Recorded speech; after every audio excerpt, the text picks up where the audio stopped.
because it's the silly, stupid, fascinating, weird, wonderful. They're my people, and more often than not, they're the geeky people as well. But this real sense that what you do as you emerge out of Middle Earth in your real life is you hope, because Tolkien's so good at capturing that. I mentioned Betamax. For anybody older, that's the old version of a video cassette. A video cassette is an old version of a DVD. A DVD is not set with the cloud. And I said, I'm not happy, I've got bits wrong here. And she said, yeah, but that's all part of the learning process. That's all part of that makes it unique to you, that those kind of imperfections within it.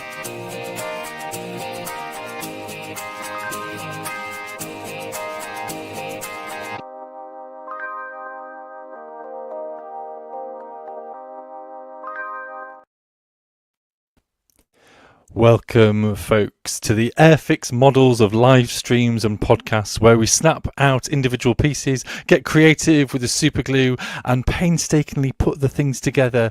And then at the end, we sit back and marvel at the creation that we have made as we allow the thing to dry. This is Faith and Geekery, and my name is Mark. And tonight, there is no Becca, but we are joined by... Hello, it's Jen. me.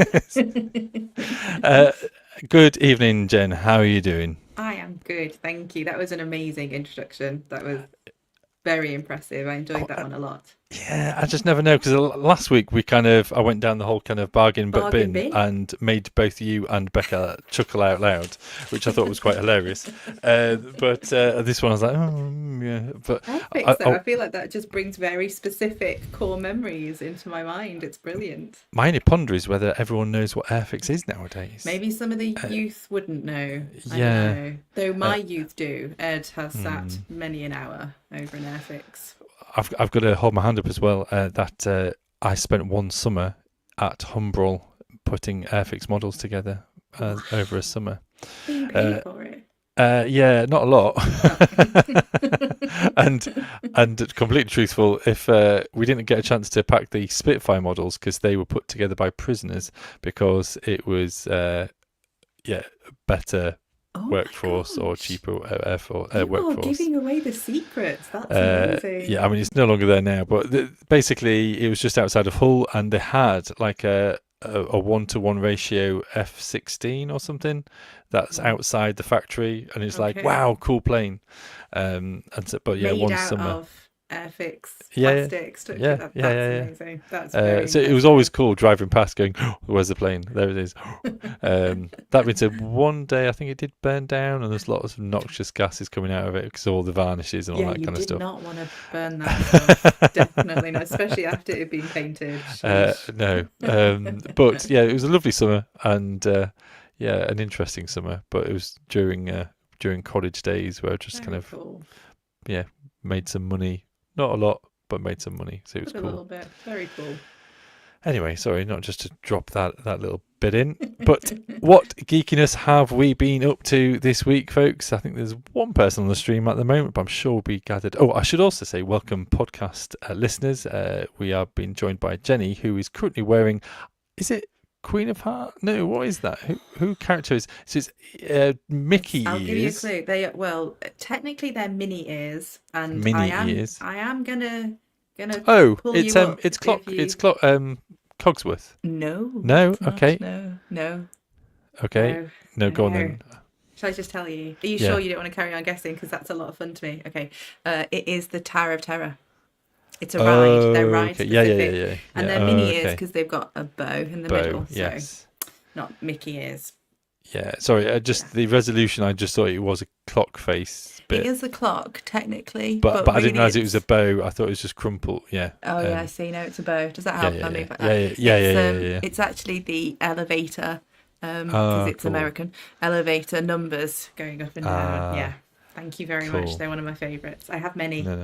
I was going to say I have I have one to put on later, which we will do later, because we are tonight talking about Disney parks.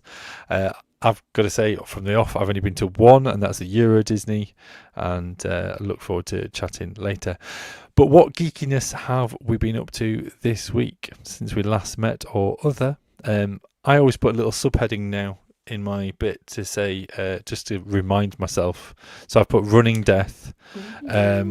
Basically, it's running and death, the character from Discworld. Basically, it could mean anything. That's amazing. But last week, I decided to get on board with a TikTok. What's the word? A TikTok trend fad. Nice. And it was like you kind of sit down with a nice to meet you song, and you kind of get a cup of coffee out or a cuppa out. And I was joined. There was a number of people commenting in a rather suggestive way and commenting the fact that I had my wedding ring on show, and I was like, oh, okay, this is the wrong sort of trend that I've come into here.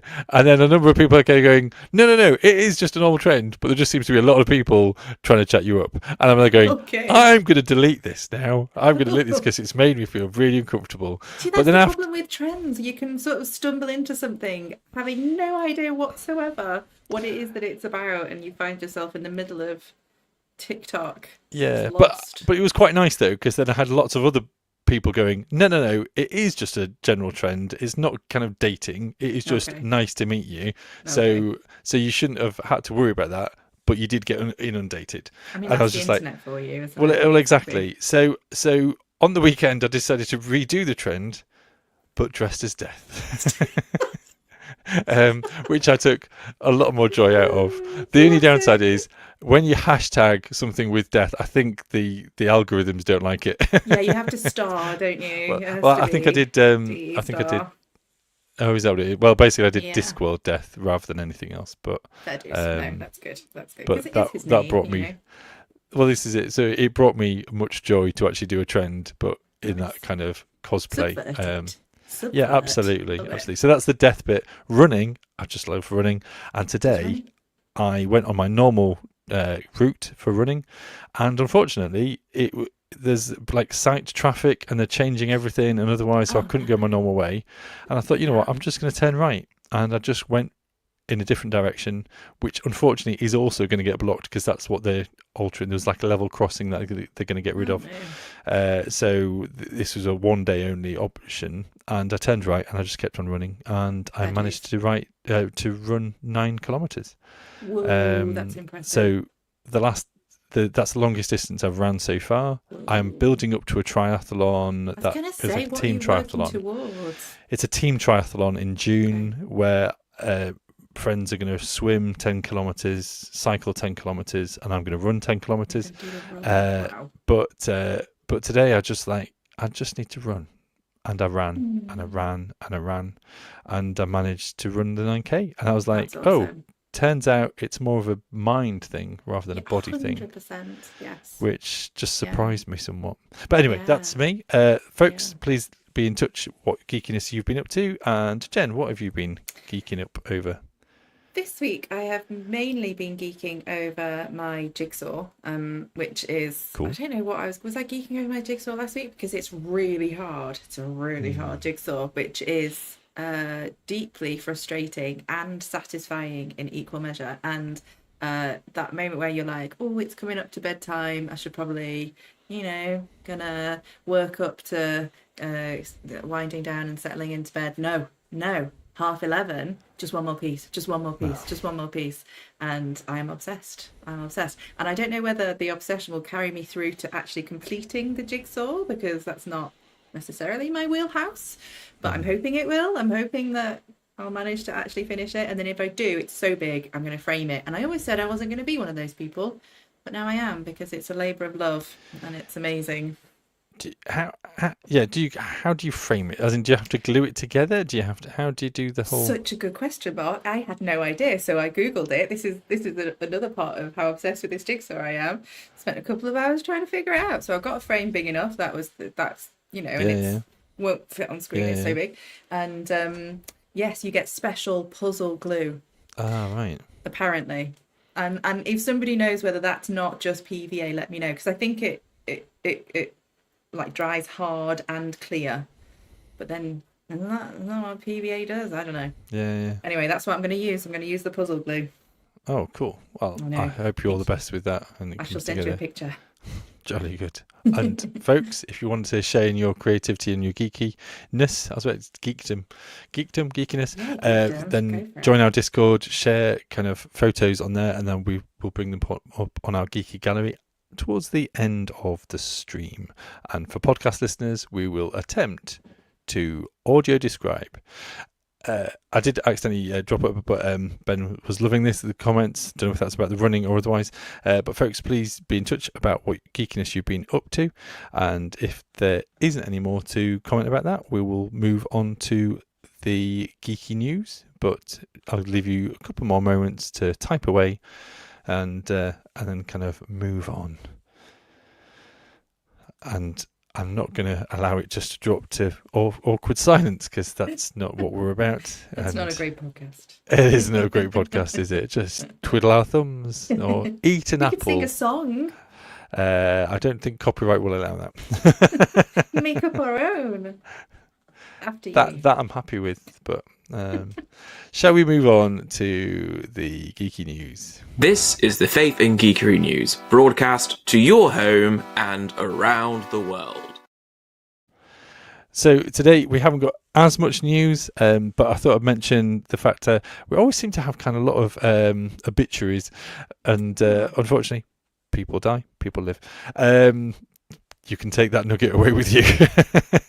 That one's for free. But the actor Simon Fisher Becker has passed away, and so is died at the age of 63, but he's known for Harry Potter and Doctor Who roles. So in Harry Potter, he is the Fat Friar, and in Doctor Who, he is Dorium Moldova.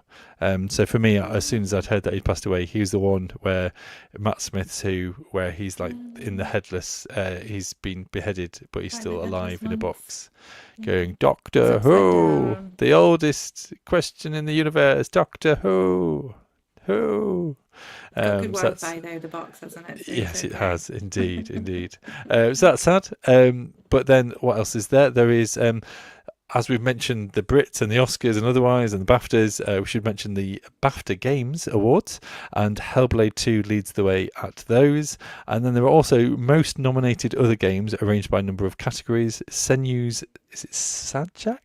11, Astrobot and Still Wakes the Deep are 8, and Thank Goodness You're Here 7, and Black Myth Wukong 5.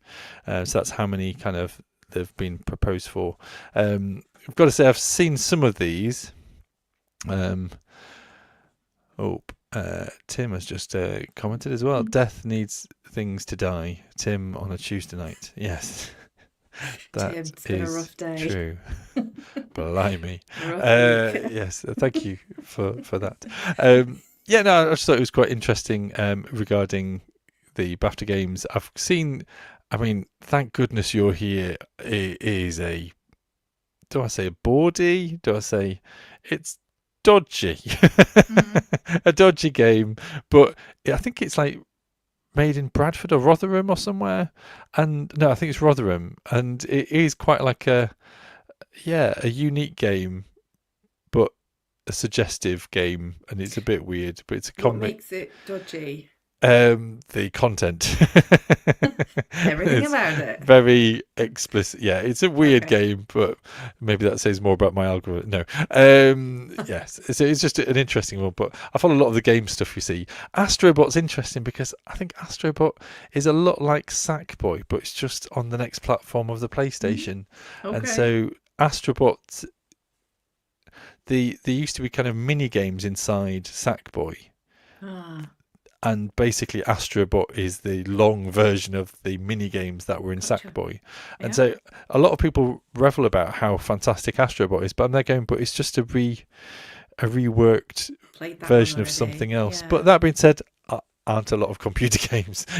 Mario is still going strong because of that very fact. It's just a reworked kind of formula.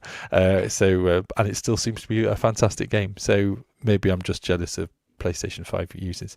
Other thing to mention, and I'd mentioned the name on here as well, because for Faith and Geekery people, we have actually met Andy Robertson, but there's a dating app for video games that tackles one of the industry's big issues. At first I was like, they're going, what, the gamifying dating?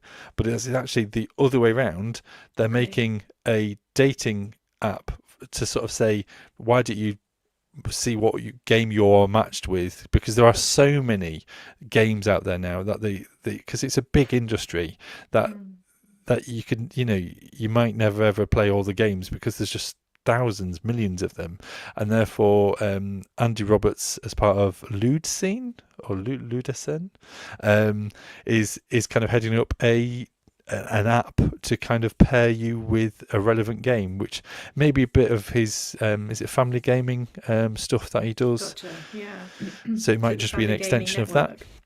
Yeah, so it might just be an extension of that he's done it for certain age groups, and otherwise then why do you branch out? This is an app that pairs you with a game, yes, not with other people. This isn't that is what I thought it was a dating app, but I think it is actually a. Although, no, I think it is. I think it. I might need to Google further. What is one of the industry's big issues? I think it's just the saturation of how many games there are. So, like, where do you start? Like, what games do you play? Yeah. I follow Brie Larson on Instagram and other things because I love her and she's amazing. And in fact, I'm going to go see her in Electrica, the play. Fantastic. I will geek out over that fairly soon. And her thing has been, what game do I play next? She's been doing that for a wee while now. And then she tells us how she's played it and how she enjoyed it. Yeah. That's very cool. Tim has put the first Hellblade was a very psychological based game around madness, grief, and questioning of reality. Second one is much in the same way. Yeah, I think this is, isn't it? Like, actually, if you have found a good formula, then why break from the formula if it works so well? Yeah. And if it sells, I think that's often their motivating thing, isn't it? If people are going to spend money on it. Yeah, that's very true. The last little bit of news, it's a New York City Toy Fair News 2025, Exploding Kittens, the board game, just to mark the 10th anniversary of the card game. They're going to create a board game. And again, that is kind of an interesting game, and there are various age limits to which version of the game that you can use, because I think there are kind of it's age related depending on which kind of set of the game you can play, should play, or otherwise. I find kind of Exploding Kittens usually quite an interesting take on games. Actually, it feels a bit fresh and different. Obviously, it depends if it's sweary or otherwise, but yeah, some of them are really quite fresh and exciting and interesting, and just for the artwork alone. But I'm quite a fool for good artwork. Definitely. I like how it changes quite dramatically depending on the people that you're playing with as well. That tactics come into play, don't they? And therefore it can be quite a different game if you're with somebody who has very different tactics. And if you're playing with kids or not. I think that would also, especially if you're playing with kids. Yes, and how gracious you are with them. Anyway, that is the end of the news. And without further ado, we're going to move on to the quiz. However, Tim wasn't down to do the quiz, but then we haven't got a video of Tim doing the quiz. But then, even though his life has been so busy and chaotic, won't go into the details, but we're very grateful that he went, oh, here's a quiz. And I was like, whoa, thank you, Tim. So I'm really grateful, despite all life's busyness, that he's still given the opportunity to give us a quiz. So we're going to move on to the quiz. I got questions. The quiz. Are you going to do the old version of the quiz song? That was a new one, wasn't it? But do you want this one instead? That is the old version. That's the old version. This one. Do you mean?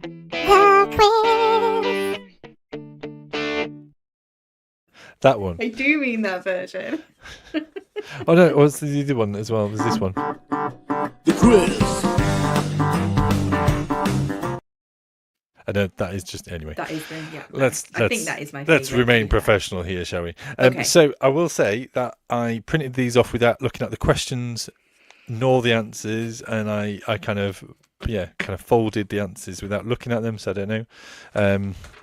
So And it is themed, right? Tim said it was themed. yes, well, okay. He's even got an introduction as well. Oh, is Tim going to be commenting on here? I don't know. Ben says the high pitch version is the best version. There does feel there's a lot of love for the high pitch version. There's a lot of love. I think we might have to have conversations. So it says this. It feels as if are you sitting comfortably? Have you got your pens and paper ready? Dear Mark and Jenny, you thought you would have a week without Tim Geeky Quiz.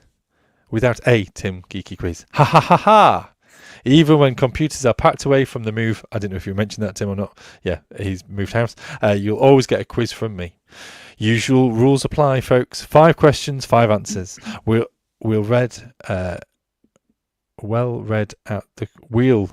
the question twice and get the answers at the end. The answers are in a separate answer document in the shared drive. Yeah, I've got that. That one. Got it. Tim's put, not only is there an intro, but there are fun facts as well. And I hope you can see that I've clearly not read this already because I'm already tripping up over the word. So without further ado, let's enter the magical kingdom. Because I think it might be Disney themed. So question 1. Which of the following properties are featured in the Kingdom Hearts video game series? This has already lost me. In brackets, Kingdom Hearts is a collaboration between Final Fantasy and Disney. Is it Tarzan, Little Mermaid, Tron, or Sleeping Beauty? I'll read the whole question again. Yeah, sorry. Which of the following Disney properties are featured in the Kingdom Hearts video game series? Brackets, Kingdom Hearts is a collaboration between Final Fantasy and Disney. Is it Tarzan, Little Mermaid, Tron, or Sleeping Beauty? Properties. Is that a computer game thing? As in the intellectual properties, I imagine. Gotcha. Like an so IP. which of these which kind of IP? brands, Disney brands, Tarzan, Little Mermaid, Tron, Sleeping Beauty? I'm going to guess with one of those. That one. I'm going to just write it on. We haven't paused Tim, but I can pretend to pause if you like. You did really well. You did. That is IP, yes, intellectual property. Tim confirms. Thank you, Tim. And then question number 2. What real-life Disney park Easter egg was featured in Kingdom Hearts 3? I still haven't grasped my head around what Kingdom Hearts is, other than a game. So I don't know what this is going to be. Walking around. Wait, read the question again. Question 2. What real-life Disney park Easter egg was featured in Kingdom Hearts 3? Okay, I'm going to guess something here. Disney park Easter egg.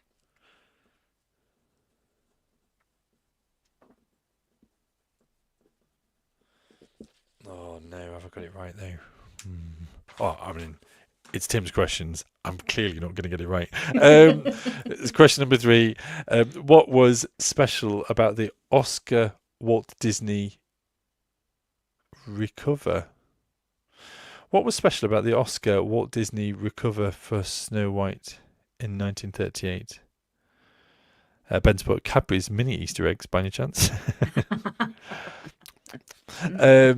Sorry, the question. I wonder if recover is the wrong word there. What was special about the Oscar Walt Disney maybe won for Snow White in 1938?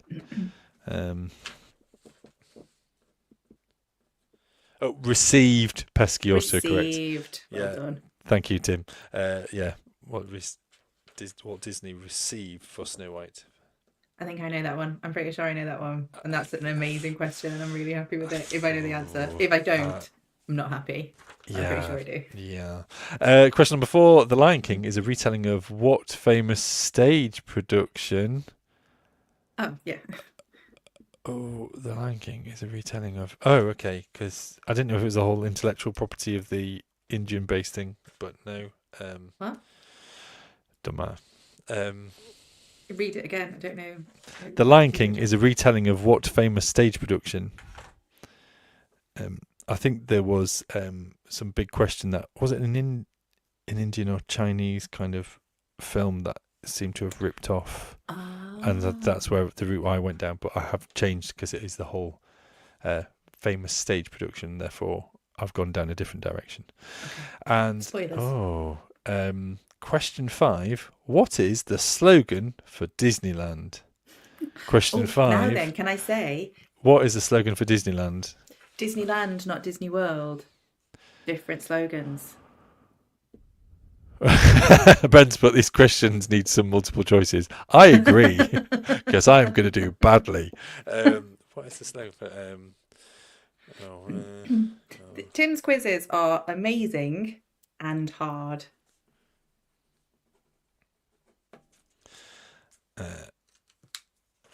Right. Okay. Oh, I don't know where. Oh. I'm just going to change that one.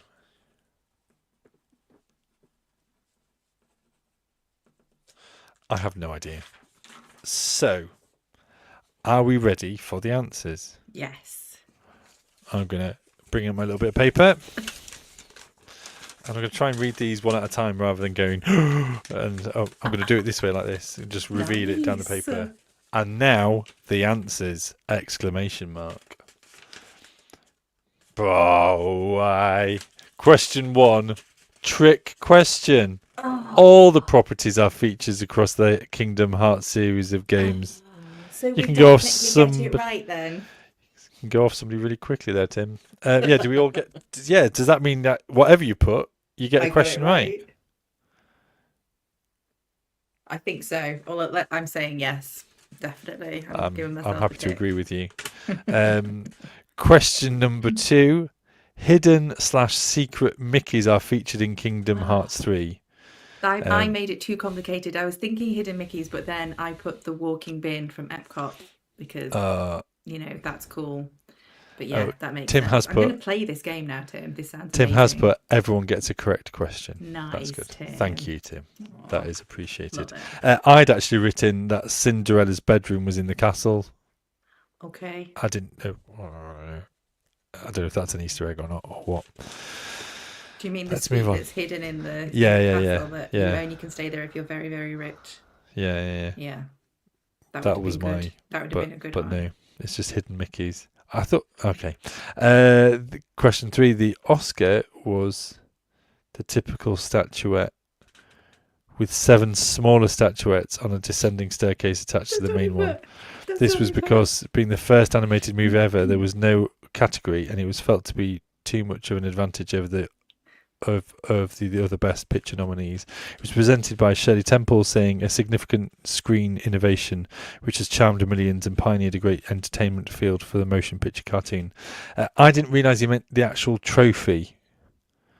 So I'd just written that it was the first animated movie to receive it, because I thought that was significant. The first animated movie to receive Best Picture, I think, was Beauty and the Beast. Now, please, Disney fans, correct me if I'm wrong. Because Best Picture, yes, but it was just the first Oscar. Yeah. So that's where I went down that route. That is true. Yeah. So I don't know if I get a point for that or not, Tim, but I assume you meant. So did you get that right about the? I put the shape, 1 big, 7 little. Oh, well, you got it correct. I mean, that is like for like.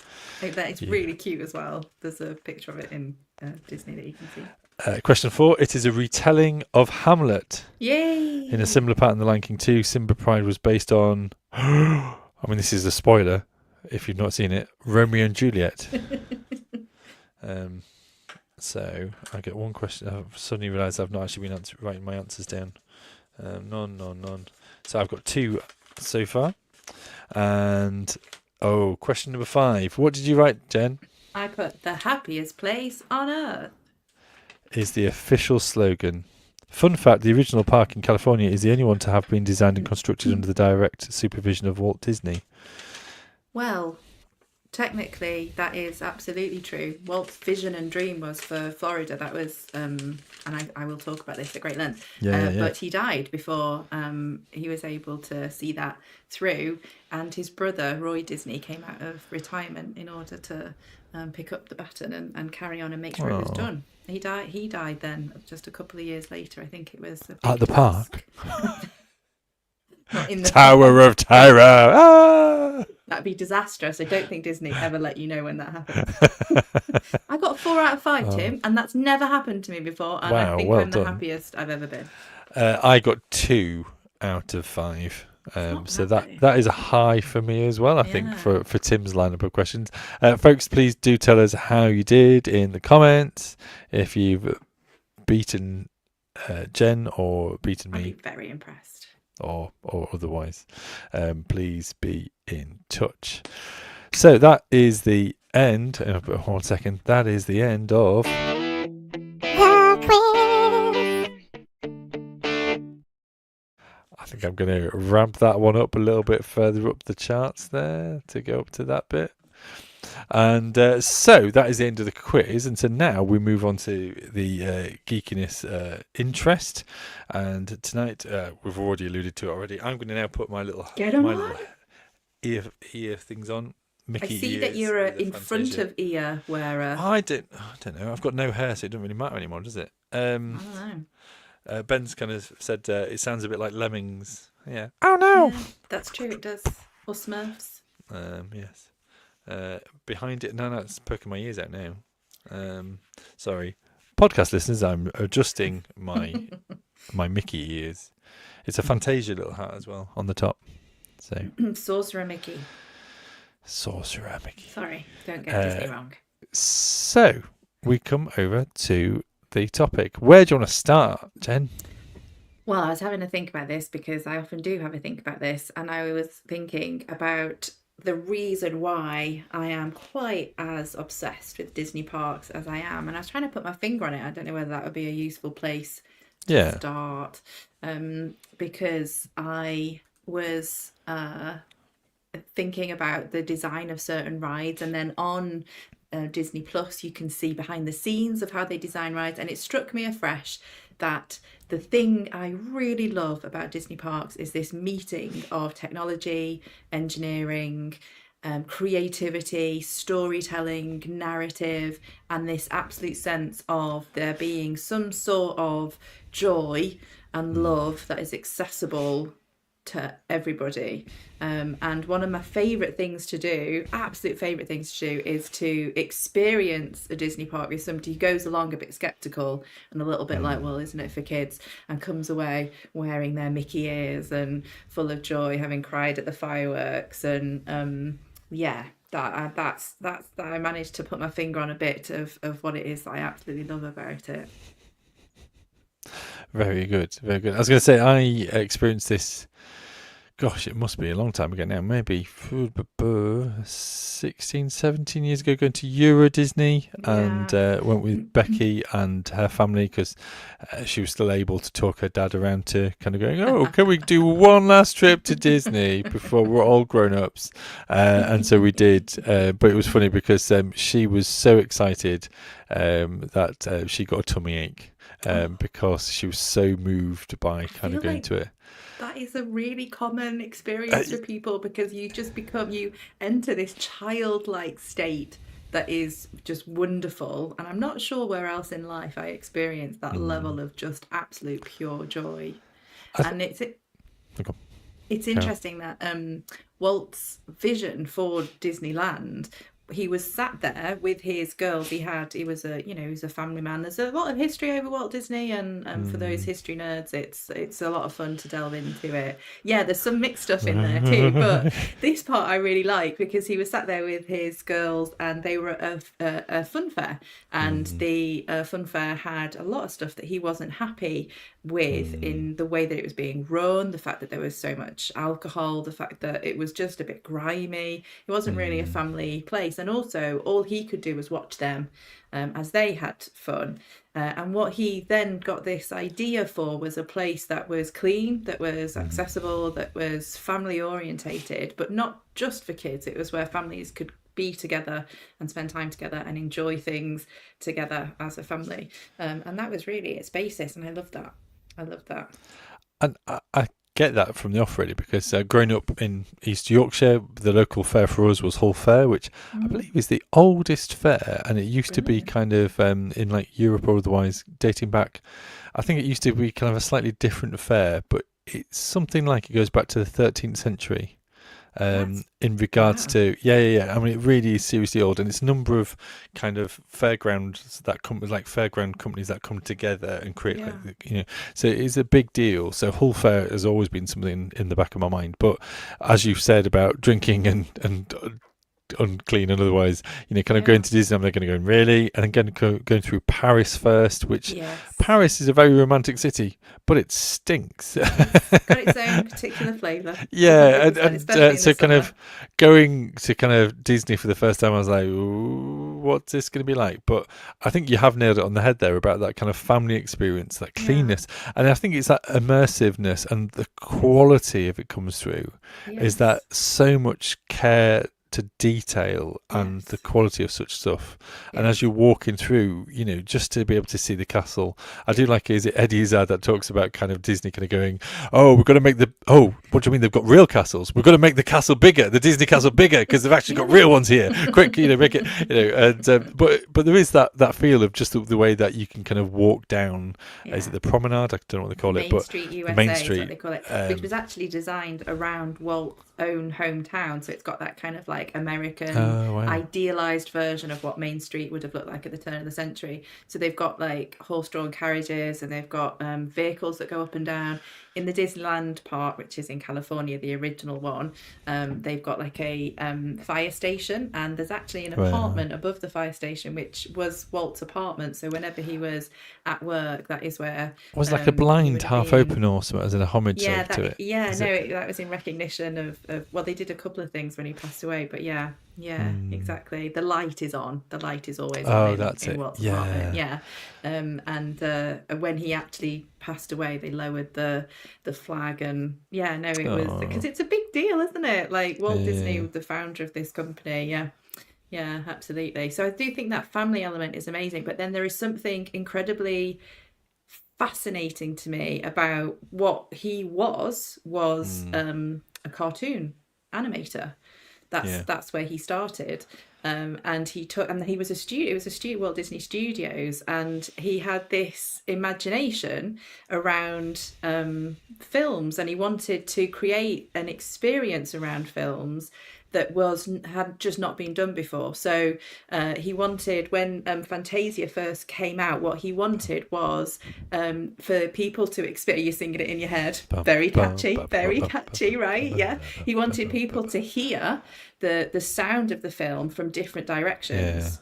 So he wanted the cinemas to install this new sort of sound equipment, surround sound. He invented surround sound, but he also, whenever there was a flower on the screen, he wanted the ushers to walk past with flowers, so there was this sense of you'd be able to smell stuff, and other things. He wanted people to be sprayed with water when the mops are kind of being flung around by Sorcerer Mickey. None of the cinemas did that because it would be very expensive, and they absolutely didn't have the vision for it. So the film actually flopped when it first came out. It was seen as like one of the biggest failures. But obviously now we've got that as the sort of the origins for huge amounts of our kind of interaction with fairground rides around the world now, when you think about it. That's so cool. He's a really fascinating guy. And also the other thing that he did was he invented animatronics, because he wanted people to be going around these rides and believing that the things that they were interacting with were real. So the very first animatronics that were made were little singing birds for a show called The Enchanted Tiki Room, which you can still see today. It's still going today. But because of that really was the birth of modern animatronics. So it is absolutely about films. So it's about story, but it's also about engineering, and it's about the that sense of when they said we're going to go to the moon, they did not have the technology to go to the moon. That it's a similar, that same kind of era. Yeah, that sense of what I want to be able to do is I want people to kind of journey through this haunted house, and for them to be turned towards the action of the haunted house, and then to be turned away. But that just wasn't in existence. It didn't make any sense. So they had like to. Innovative spirit, isn't it? Very of just kind of like, so. How do we make this happen? This is the end goal. How do we make it happen? Absolutely. So, am I right in thinking that it wasn't that kind of financially successful either to begin with? So but it was that persistent. Yeah, Disneyland was, they were basically bankrupt. They were very, very close to being bankrupt when it opened. And in fact, they were forced to open really before the park was ready. So people and it was because it's California, it was so hot. So people were like sinking into the cement as they were walking along. Oh, wow. And they hadn't actually finished plumbing things in, so there was no drinking water, and so yeah, at the very beginning it was very dicey, but then very, very quickly, no, it wasn't. It was incredibly financially successful, and obviously Disney is one of the biggest corporations in the world now, which we may have ethical qualms over at the moment in particular. But it was fantastic. And it's that sense of investing in vision, which I find deeply inspirational, that he went, this has never been done before. So from the details all the way up to the concept, this has never been done before, we're going to do it. Just fascinating. That's really good. I mean, I've got to say, I went in as a skeptic again with this kind of background of like Hull Fair and otherwise going, what is this place? What is this? Atrocious amount of money going into it, and I was there kind of going, actually, this is quite cool. And I got what I hadn't recognised and registered was that authenticity and that quality and just the immersiveness of as soon as you're through the gates that you're there. Absolutely. And it's just like, wow, actually this is quite amazing. How many parks have you been to? How many of them have you gone to? Or I've actually only been to 2. So I've been to Disneyland in Paris and I've been to Walt Disney World, but my bucket list absolutely has Tokyo probably at the top, and then California as well, because I'd like to go see the OG park. But there are now many around the world, and that would be awesome. I would definitely love to do that. That would be very cool. Really cool. Yeah, the immersive thing is really interesting because that was actually a goal of Disney. So the idea being that when you're in one particular part of the park, he used forced perspective all over. So when you're there, you do get a sense of maybe things aren't quite as big as they're being portrayed to be, and also that you will have something hidden really tactfully behind something else, so disguised. So instead of being able to see Adventureland from Main Street USA, you can't. You have to be in Adventureland before you experience that. And one of the reasons why he was so keen for the Florida project, is what it was called, was because he was there in the park. He was there in Disneyland, California, and he saw a cowboy walking through, I think it was Fantasyland, and cowboys don't belong in Fantasyland, they belong in Frontierland, they belong, in the Wild West. And he said, that's not right, we need to be able to have more space. So what they did in Florida was they built downwards as well as outwards. So they built down to water. So have they got tunnels to go through from one place to another? Yeah, that's pretty cool. Do. It's so cool. It's really cool. It is. And I feel like for me that it has this wonderful sort of like just so many different things that I love come together. So this kind of insane level of detail that you said before, and just, how deeply passionate people are even about the very smallest things. So the idea of hidden Mickeys, for example, that was in the quiz, that's just something that the Imagineers like to do. They throw them in there, and there are hundreds, if not thousands, all around the parks. And that's just kind of a brilliant thing. That sense of of passion and detail, but also that sense of actually it's all driven by story. So often the first experience you have with Disney is because you're shown a film when you're a kid. And then you grow up with those films and they become part of your own narrative.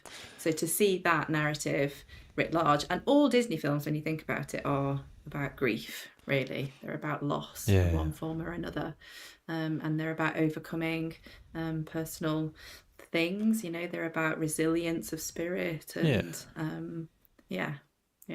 So a lot of grief, isn't it? And that is that kind of. Did Walt Disney lose his parents or something, or his mum or something, and therefore he needed that. He wanted to show that kind of that journey, that progression. He had a really interesting life. Yeah, he was just, they were just a very, very poor family. So he was sent out to work when he was really young, and the way he talked about that was that it developed this resilience in him and a work ethic. But he had a really complex relationship with his dad. Interesting family life. So family became really important for him. Is when you read his biography, that's the story that they tell, that it became like his own family was important, and the family home was important, and then family as a concept was really important as well. Yeah, That's cool. I've got to say the whole kind of first Disney film, unfortunately, I think I booked the trend. I was at my uncle's, who was a farmer/hunter. So we had deers on the wall in the living room. And the first film I remember watching is Bambi. And then they're kind of going, yeah, and? Yeah, that's what happens. There she is on the wall. Obviously, I've grown up to know, kind of different and better. But it was a bit like, at first I really wasn't that kind of that nonplussed. But I don't know if, again, my uncle also had the Fox and the Hound as well. Anyway, maybe it was just their favourite films. Anyway. Let's move on very quickly. It's interesting because Bambi was part of the first kind of lot of Disney stuff that Disney himself was involved in and had artistic oversight of. And then when Disney passed away, there was this sense of meandering for quite a while and a lot of stuff that wasn't great. And then what's referred to now as the Disney Renaissance, which is really the stories that were being brought out when I was a baby or growing up.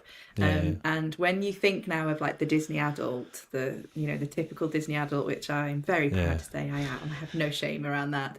It is people who were brought up on those films, and when you think back to it, we're like, Simba's dad dies because he's there and he thinks he's done it. Spoilers, folks. Spoilers, sorry.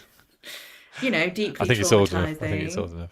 Deeply traumatizing. Yeah, but that's just how it is, right? Yeah. But when you're an adult, you kind of maybe take a step back and go, interesting. Yeah, it was young to be exposed to that kind of complexity and grief, definitely. Yeah. Definitely. Oops, I realised we've got a comment. Oh, nope, it is not a helpful comment. Somebody doing something else. Okay. Yeah, so we talked about the parks there. Is there a favourite ride that you like in the parks? Yes. Or is that too much? Oh, go on. It's a lot though, isn't it? Because it's like saying choose your favourite child, which I could never do because I don't have one. I know which one. Ride, that is. Ride.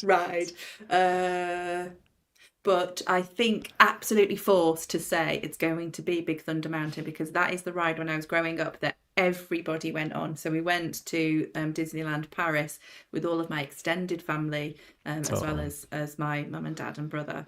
So we used to fill a whole train, essentially. Not quite, we weren't that many, but we were a lot. There was a lot of us, and we would all go on it. And it was pretty much the only ride where that happened. So I think that's still special to me, and it is the one that my kids will, both of them, happily go on. And it is good. It's really good. It's a good ride. That's fantastic. Yes. As I said, our kids were quite small when we went. Oh, in fact, was Miriam just really tiny? Yeah. And Ruben just was overwhelmed by it. He didn't like Disney, but he was he was only like a toddler. But for me, It's a Small World After All is a horrible one. It's just horrifying. The monotonous noise. It feels as if it's the stereotypes of these kind of like animatronics. Absolutely. Ben's put Guardians of the Galaxy is the best ride ever. I've not come across of the that Galaxy. one. Now, do you mean Guardians of the Galaxy in the Magic Kingdom, in Epcot even? Do you mean Guardians of the Galaxy in Walt Disney World, or do you mean Guardians of the Galaxy in California? Because that is the remodel and remake of Tower of Terror, which I think is a travesty and will never not call it Tower of Terror. However, Guardians of the Galaxy in Epcot is absolutely banging. It's one of the best rides in the world. Technically an omni-mover. So what I was talking about before in the Haunted Mansion, where around. Yes, where you are turned towards, and they use a mixture of projection and lots of different things, but it is a roller coaster and it's entirely indoors and it is absolutely amazing. And each time you go, you get a different song based on the Guardians of the Galaxy Volume 1. And obviously you hope for September each time, but there are other good ones too. Ben's put in Orlando. Does that? Yes, absolutely. That's in Epcot. Oh, that's yes. cool. Epcot's brilliant because it's got the World Showcase, which was one of Walt Disney himself designed a prototype community of tomorrow. And that's what Epcot is vaguely based on. And the World Showcase has lots of little countries from around the world in it, showcasing, similar to the World's Fair, showcasing what it is that they do well and their culture. And when they came to design the Guardians ride, they imagined it as a showcase for Xandar, which is one of the worlds in Guardians of the Galaxy. Oh, that's pretty cool. Xandar, so the theming behind it is that Xandar have come to Epcot to build a showcase on the one of the pavilions, and they want to take you using their amazing technology to their ship so that you can see more about Xandar, but obviously it goes wrong and the Guardians have to swoop in and save you. And it's brilliant. It's totally brilliant. Ben has just put as well, the only problem was that we did that ride first and it was downhill from there. I imagine Epcot you have to build up. Is not about and I think that is the other thing. If you've grown up with Disney, you're going to have really, really fond memories of stuff that you take people on who've never been, and they're like, what? So like if ever you've been on Journey into Imagination with Figment, you will have seen the massive moon face, which is absolutely terrifying, a little bit like It's a Small World with the winking hippo, and it's terrifying, but it's got such a fond place in your heart that you're like, no, this is completely normal and I love it.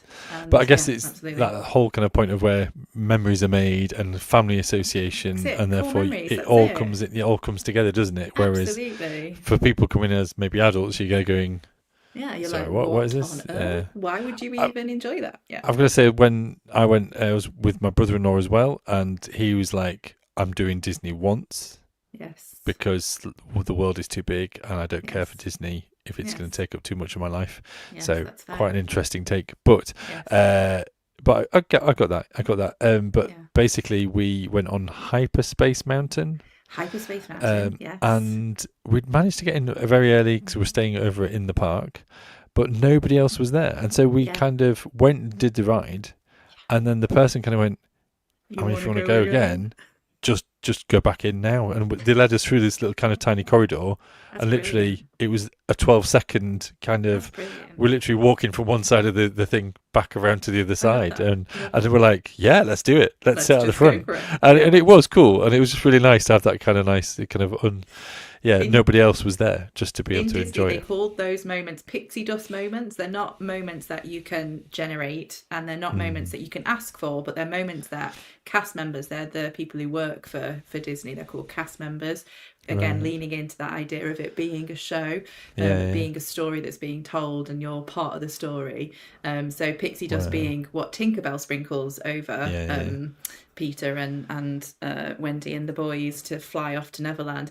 And it's that sense of you can't plan for that, but everybody who's been to Disney probably will have had, and loves it, probably will have had an experience along the way where they've had this pixie dust moment. It's really hard to put your finger on why it's amazing, but you come away going, cool memory, love that. And I think that sense of story, that sense of narrative is massive for me, and especially when I'm thinking about my faith, because my faith, the way that I've always approached my faith is through story. So the stories of Jesus are the way that I have found the most kind of truth, the most kind of satisfaction. So one of the things that I've loved recently is like The Chosen, like that retelling of Jesus stories in a new way, and that kind of immersiveness that can come about when you're like reading a Jesus story and you suddenly find yourself transported back into this entirely different context and into this entirely different world, and you are part of the story. Like, it's critical for us as people who want to follow Jesus. Like, we are part of that story. It's not finished, the story, it's us. And that resonates so hard when you're in a Disney park, that you are there and this story that's unfolding is your story and everybody else around you, and it's been facilitated in this incredibly magical way. And there is something so healing about it. There's just, you stand there and you cry at the fireworks, or, you have amazing time with your family on the rides, or, you chat with cast members, or even meeting characters that you've seen on the screen and suddenly they're there in real life. All of which doesn't sound like much, but when you're in the middle of this story and it's your story and something's unfolding, it's brilliant. It's really healing. It's wonderful. Very joyful. An interesting comparison to the kind of Christian faith there as well. And the thing that triggered for me in my head is like, well, actually, we do the whole immersion of like the Last Supper of communion. We kind of every week. Yeah, we kind of redo that. We revisit that and include those that are in the room to do it. Yeah, we rework it because it's us. Jesus is there, through the Spirit, but he's not actually there. He's not physically there. He's not like the person of Jesus isn't there. So we are the ones who become the storytellers. So we take both the role of Jesus and the disciple, don't we? Like, as we share bread and wine, and as we sing together, and even as we're journeying through Lent and kind of going in Jesus in the wilderness, kind of doing like the Passion and kind of the washing of the disciples' feet. This isn't just. I guess it's a way of just getting our teeth into it, and maybe Walt Disney was just copying. Walt Disney was just copying. He hands down was. Well, as Tim spotted with The Lion King, what Disney does really is takes those stories that are part of the zeitgeist, or part of kind of like the subconscious layers of every single member in society. Like, we grow up on fairy tales, like we get told fairy tales when we're kids for a bedtime story. So these are stories that we know so well that they feel like they're part of us, and then they're brought to life, and then you get to interact with them. And the way you get to interact with them is imaginative, and it's kind of groundbreaking engineering, and you come away going, I feel blown away and I want to do it again. Like, that is completely amazing. And it's brilliant. Yeah 100%. Thank you, Jen. And we're aware of time. Thank you. And I could talk about this forever. Well, we can always have a part two. We do say this. And I had even said to Becky whether she was around or not, but she was going to leave it for another time.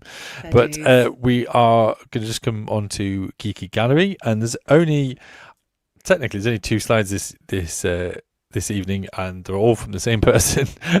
So this is a little encouragement, folks. If you're on the Discord, or if you're not on the Discord, join the Discord so you can share what you're up to, your geekiness. And I think the Geeky Gallery is always this about kind of getting excited for our hobbies, our interests, the things that kind of, that we sometimes do these in the kind of in the shadows of our own home, and actually it's quite nice to be able to kind of show off our little kind of bits and pieces. And also for us to be like, whoa, this is amazing. To geek over, to get excited over. So Mendip Nomad is the contributor for this week's Geeky Gallery. He's talked about a remarkable, I think this is like a special kind of tablet thing, I think. So cool. And it's it's quite cool, and how it's used. I love it when you get linked stuff together. There is something so satisfying about when that happens and it all clicks into place. And absolutely. So that's his little showing off of his new toy device, and then also some painted minis as well. Back at the hobby desk for the first time in too long today, rest day, but other half was working, so time to myself, hence also catching up on Reacher for those paying attention to the D&D thread, which we're talking about on Discord as well. Tournament coming up in a couple of weeks, and it's doubles, so don't want to let my teammate down with unfinished models. Once these guys are done, I've got another 6 to do, then extras to do for a solo event in May. Awesome. So that's quite cool, little tiny details. I don't know, can you see my mouse as I'll do this? No. So that's really cool. lots of little figurines and halfway through painted, nearly finishing. Oh, and that is it. I really respect that you want to get those done so that you're not letting your mate down as well. I think that's one of the best bits about Geeky Community, I reckon, is that we we really want to show up for each other. I love that. Yeah, definitely. But yeah, this is basically just pictures of like a progress of different finished bits and pieces. Looks really cool. So that is the end of Geeky Gallery. We have 30 seconds left before we finish the hour. Jen, is there anything left to say, share, or do, or otherwise? I love planning Disney holidays. So if anybody ever needs any kind of advice, find me on Discord and I will bore you to death. With that, not to death, to Disney. I'll bore you to Disney. Yes, no, so 100% love chatting about it. There's even like the love of Disney parks, as you've kind of been sharing. There's so many kind of YouTube videos of people going, this is a Disney World, this is, you can do walkthroughs and kind of everything. Yes, you can, Mark. Yes, you can. Yeah, we have come across that in our household too. Well, bless you. Thank you, Jenny, for stepping forward this week. Thank you for having me. No, it's a pleasure. It is an absolute pleasure. And you are one of our core team as well. I don't know if we mentioned that last week. So there are 4 of us on our core team, and we're continuing to explore and kind of better and challenge ourselves with Faith and Geekery. So very grateful for you for that. And if you know people who want to be on, or yourself wants to be on, folks, kind of, if you've got an interest or a hobby, I even say like films and books as well. We seem to have kind of gone down a hobby kind of route recently, but if you're into kind of films, books, or music, but I will say next week we are joined by Kerry, who is technically my chair of district, but Kerry is a very, very big Nick Cave fan. So next week we are going to be joined by Kerry, and Kerry might send us, I've asked him to send a couple of links maybe to some tracks, because we can't play them over the stream due to copyright or podcast, but we'll post them up in the Discord, or hopefully post them up in the Discord, so people are informed about the music rather than just talking about it. But that will be exciting. But we do need kind of guests and people to come on, or otherwise I'm going to bore you about Egypt at some point. That will be on the books, but that'll be cool as well. So folks, thank you ever so much for joining. I hope you can geek safe, geek well, and just embrace life and reflect on all that the hobbies and interests bring us. God bless you. Bye bye.